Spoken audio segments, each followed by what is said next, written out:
नमस्कार दोस्तों, मैं हूं आपका होस्ट और दोस्त एडवर्ड। मैं आपका स्वागत कर रहा हूं हिंदी डेव टूर्स पर। और दोस्तों, हम सीख रहे हैं एडवांस बूटस्ट्रैप 3, वो भी बिल्कुल अपने लैंग्वेज हिंदी में। और दोस्तों, हमने अभी तक बहुत कुछ सीख लिया है। हमने रेस्पॉन्सिव ऑप्टिमाइजेशन करना भी सीख लिया। तो चलिए देखिए, बूटस्ट्रैप 3 जो लोग भी यूज कर रहे हैं उनका एक बहुत ही बड़ा कंप्लेन रहता है जो ड्रॉप डाउन के ऊपर में। जैसे कि जो भी नेबर आप बनाते हैं बूटस्ट्रैप 3 यूज करके, उसमें ऑटोमेटिक ड्रॉप डाउन होता नहीं है। फॉर एग्जांपल यहाँ पे आप देख रहे हैं, हमने एक मेन्यू बनाया था। और एक बात, अगर आपके पास ये प्रोजेक्ट फाइल नहीं है, अगर आप हमें फॉलो कर रहे हैं, हमारा सीरीज अगर आप देख रहे हैं, तो आपके पास ये प्रोजेक्ट फाइल होगा।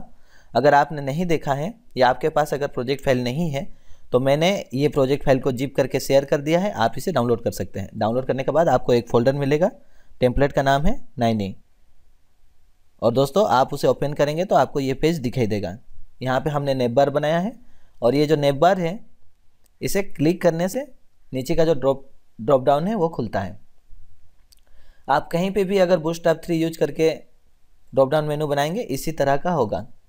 लेकिन दोस्तों, ड्रॉप डाउन हो तो माउस ओवर करने से ड्रॉप डाउन होना चाहिए। और इसे फिक्स करने के लिए बहुत सारे उपाय हैं।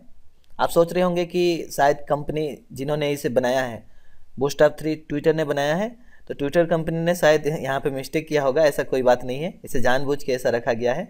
आप jQuery से इसे आसानी से फिक्स कर सकते हैं। देखिए, बहुत सारे डेवलपर है, डिजाइनर है, अपने अपने तरीके से ठीक करते हैं। मैं आपको सबसे ईजीएस्ट वे बताता हूँ। बस आपको 2 लाइन का कोड लिखना है और आपका ड्रॉप डाउन ऑटोमेटिक हो जाएगा। आप माउस ओवर करेंगे तो आपका ड्रॉप डाउन काम करेगा। तो चलिए, ये जो प्रोजेक्ट फाइल है, प्रोजेक्ट, उसे हम ओपन करते हैं अपने कोड एडिटर पे। मैंने यहाँ पे ओपन कर लिया है, ठीक है। और आप इंडेक्स फाइल को ओपन करें। इंडेक्स फाइल के सबसे नीचे जाएं और वहाँ पे आपको एक स्क्रिप्ट टैग मिलेगा सबसे नीचे, जो कि कमेंट्स में लिखा हुआ है। तो सबसे पहले मैं इसे अनकमेंट कर देता हूँ आपको डेमो दिखाने के लिए, ठीक है। मैंने यहाँ पे इसे अनकमेंट कर दिया। अब मैं इसे सेव करता हूँ और हम अपने पेज पे जाते हैं। अब मैं यहाँ पे रिफ्रेश करूँगा। रिफ्रेश करने के बाद जो हमें क्लिक करना पड़ता था, अब मैं माउस ओवर करूँगा तो देखिए ये आपको ड्रॉप डाउन दिखाई दे रहा है। अगर मैं माउस हटा दूंगा, यहाँ पे माउस ओवर करूँगा, तो आपको ऑटोमेटिक ड्रॉप डाउन हो रहा है। देखिए, मैं क्लिक नहीं कर रहा हूँ, फिर भी ये ऑटोमेटिक हो रहा है, देखिए। लेकिन बाय डिफ़ॉल्ट में ये क्लिक करना पड़ता है। चलिए, मैं वो भी आपको एक बार डेमो दिखा दूँ। फिर से हम इसे कमेंट्स कर देते हैं, ठीक है। आप जाते हैं अपने ब्राउज़र पे और मैं रिफ्रेश करता हूँ। और पहले हम प्रोजेक्ट फाइल जो है उसे सेव करना पड़ेगा। और अब हम रिफ्रेश करते हैं। अब देखिए, माउस ओवर करने से कुछ ड्रॉप डाउन नहीं हो रहा है, आपको क्लिक करना पड़ रहा है। तो जब भी आप डिफ़ॉल्ट बनाते हैं तो आपका भी जो नेब बार है वो इसी तरह का क्लिक करना पड़ता है। लेकिन ड्रॉप डाउन अगर बनाना है तो ऑटोमेटिक होना चाहिए। ऑटोमेटिक ड्रॉप डाउन करने का सबसे ईजीएस्ट तरीका मैं आज आपको बता रहा हूँ। तो चलिए, हम अपना कोड एडिटर में चलते हैं। मैंने आपको डेमो तो दिखाया, अब मैं आपको कोड थोड़ा समझा दूँ।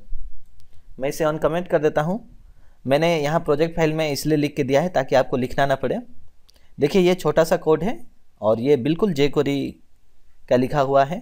यहाँ पे हम क्या कर रहे हैं, मैं आपको बता रहा हूँ कि jQuery में आप $साइन लगा के सेलेक्ट करते हैं। यहाँ पे हम डॉट ड्रॉप डाउन का मतलब होता है, आप ड्रॉप डाउन का जो क्लास है उसे आप सेलेक्ट कर रहे हैं और उसके साथ में jQuery का होवर फंक्शन यहाँ पे इस्तेमाल किया जा रहा है। और उसके बाद में हम जो डॉट ड्रॉप डाउन टॉगल है उसे ट्रिगर कर रहे हैं क्लिक इवेंट में, ठीक है।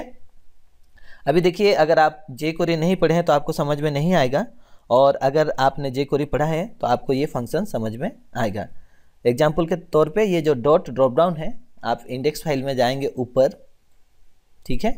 मैं आपको यहाँ पे दिखाता हूँ। ये जो हमारा नेब बार है, यहाँ पे देखिए जो क्लास लगाया हुआ है ड्रॉप डाउन, और ये जो ड्रॉप डाउन टॉगल, ये दोनों को ही हम कैच कर रहे हैं jQuery में, ठीक है।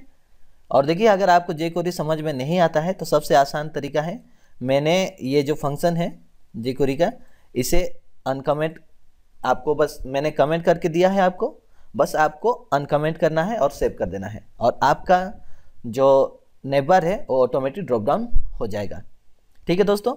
और अगर मान लीजिए ये तो सिंगल पेज है, अगर बहुत सारे पेज होंगे तो क्या करेंगे, तो सबसे आसान तरीका है कि इसे आप अपना कस्टम जेस एक जावास्क्रिप्ट का फाइल बनाएं, वहाँ पे ये फंक्शन को लिखें। ये बहुत ही आसान है दोस्तों, मुझे लगता है कि आपको समझ में आ गया होगा। तो चलिए, आखिरी बार के लिए मैं इसे सेव करता हूँ और आपको डेमो दिखाता हूँ कि ये ऑटोमेटिक ड्रॉप डाउन काम कर रहा है या नहीं। अब हम इसे रिफ्रेश करेंगे और देखिए ये ऑटोमेटिक ड्रॉप डाउन काम कर रहा है। देखिए यहाँ पे भी काम कर रहा है, हमें क्लिक करना नहीं पड़ रहा है। सॉरी, मेरा एक कॉल आ गया था। और ये बहुत ही क्विक ट्यूटोरियल्स था, लेकिन मैंने देखा है कि काफ़ी सारे डिजाइनर और कुछ डेवलपर भी है जो बहुत ही परेशान रहते हैं कि उनका जो नेव बार है ऑटोमेटिक ड्रॉप डाउन नहीं होता। तो ये सबसे आसान तरीका है, बस 2 लाइन का कोड आपको लिखना है और आपका जो नेव बार है वो बिल्कुल ऑटोमेटिक ड्रॉप डाउन हो जाएगा। मैंने आपको यहाँ पे एग्जांपल भी दिखाया, आप आसानी से कर सकते हैं। और आप देख रहे हैं हिंदी डेव टूल्स, मैं हूँ आपका होस्ट और दोस्त एडवर्ड। बाय बाय दोस्तों।